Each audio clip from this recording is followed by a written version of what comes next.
手がきれいであることは大切。きれいでなければいけない。はい。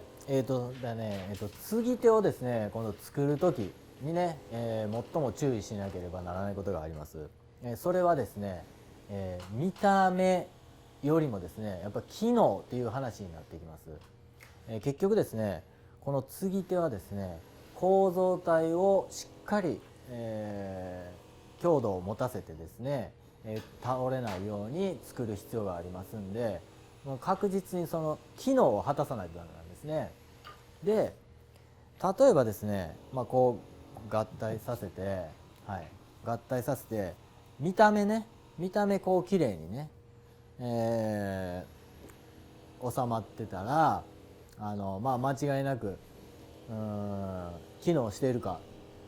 で実はそうじゃなくてですね、実はこうカパって開けてですね、中が全然きれいになってない。でこれは、非常に、機能しない、ね、中に空間があると、そこで、ね、材料が動きやすい。で荷重も受け止められないんで、これは機能しません。でこれはあまり良くないことになります。で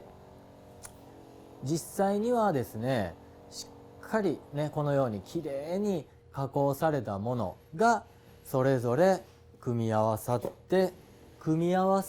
もきれいな状態っていうのが一番機能している状態になります。ですから継ぎ手を作る時は見えないところもね、確実にきれいにして、そして合体してからも完全にきれいな状態、それを目指して作る、それがファンクションですね、機能することに間違いなくつながりますので、しっかりきれいに作る必要はあります。